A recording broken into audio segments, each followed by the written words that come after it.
friends, it's Peg. Today I'm going to take some things that I've had in my stash for a while and get creative. I'm going to make a junk journal.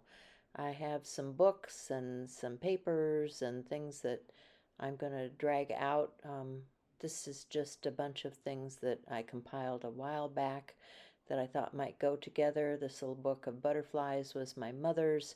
These are papers that I had created with some friends of mine doing some eco dyeing, and I thought it's high time I use some of this stuff up instead of just having it stuffed away in my stash. So I'm going to sort through, find some heavier weight paper to be my uh, base pages.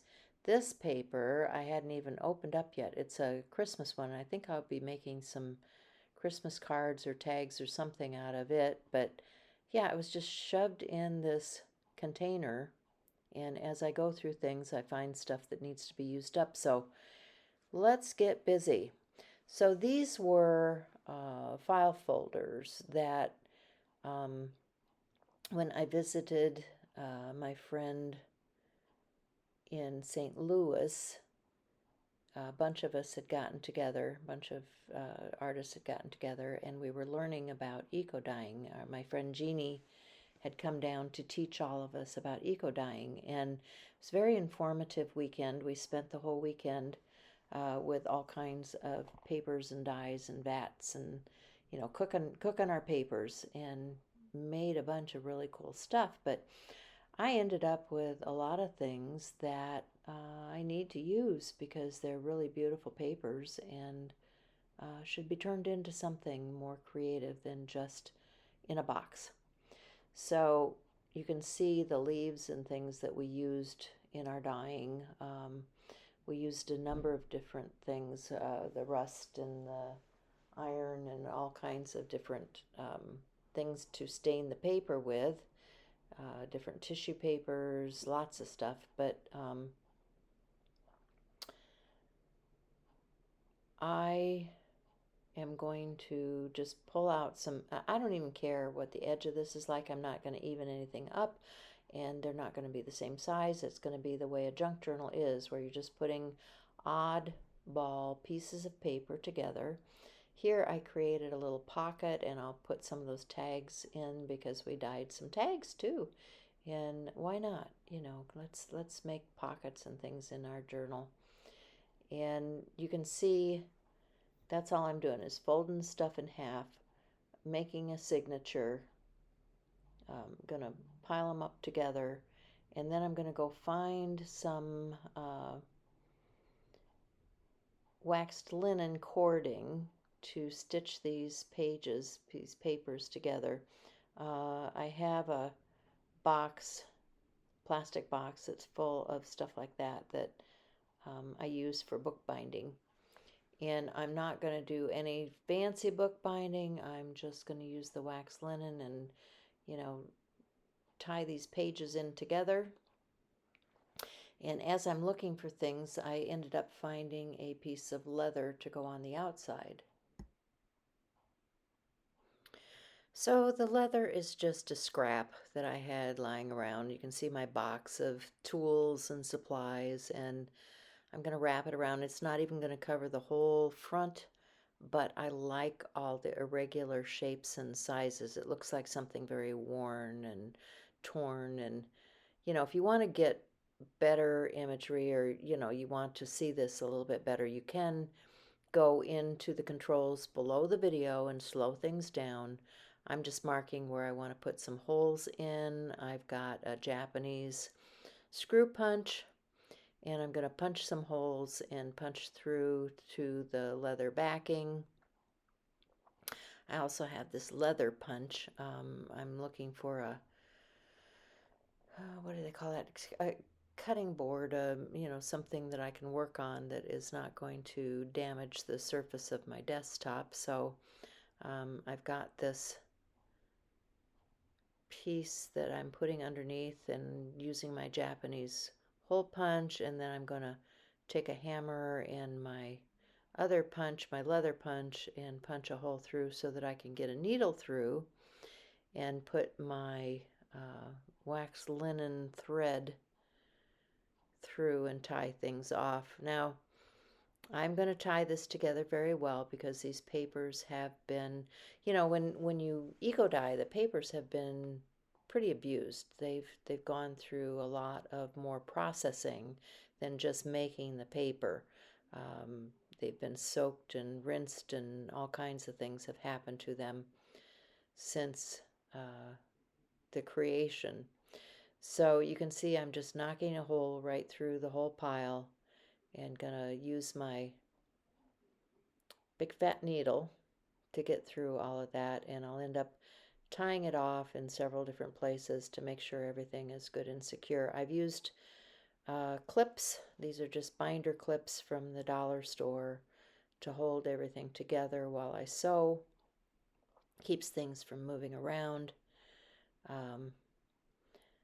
But when you work with leather, these punches, you can get them in different sizes, different amounts of tines and things. So if you're going to be doing your whip stitch or something stitching around leather, this is a real good tool to have. So I've gotten to the top, and now I'm going to come back through, and I'm going to tie a few knots coming down the center and go back through to the back side, and just make a good secure binding, because I don't know what I'm going to end up doing with this book. I've got some ideas, one of which is using some of my mother's ephemera. I've got these. My mother was, I guess you could call her an ornithologist. She would collect butterflies and insects and all kinds of things, and she taught us how to do that also. But we had a lot of things in the house, like this little butterfly book. And the first page that I'm doing is a butterfly that we often saw in our garden. So it has special meaning to me to use something like that. My nephew was just here visiting, and I had given him a bunch of stuff from my mother and the family, because that's his heritage, and he needs to, celebrate his family. So I'm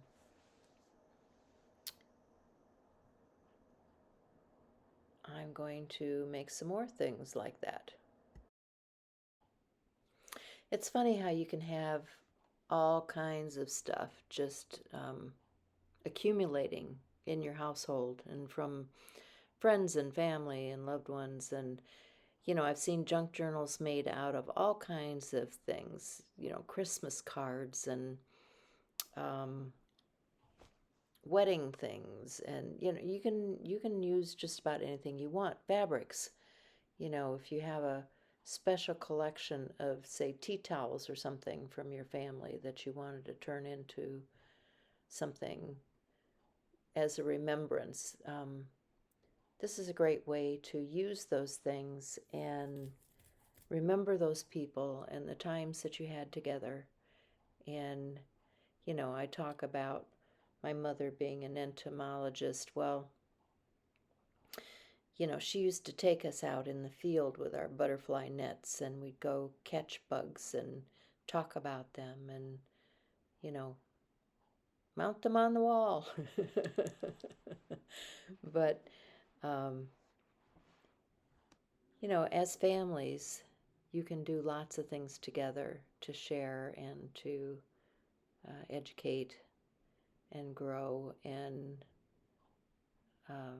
love together.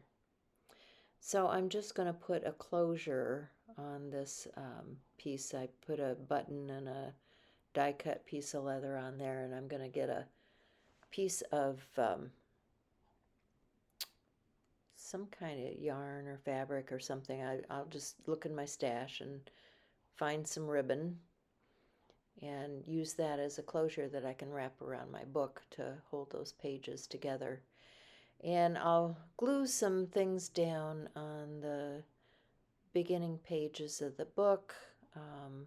I'm not going to finish the whole book today, but at least I have a start on the journal, and have enjoyed spending the time with you. and am so grateful that you've come along on this journey with me to create today. So if you're interested in the creative process and what I'm doing and what other people are doing, yes, you can follow along here, but I also have the Facebook group Art Joyous Sharing. If you want to join us there, you can uh, follow that group on Facebook and share your artwork with the people who are in that group. It's a safe place to be and a safe place to share. So come and join us, won't you? Have a great day. Make something artsy.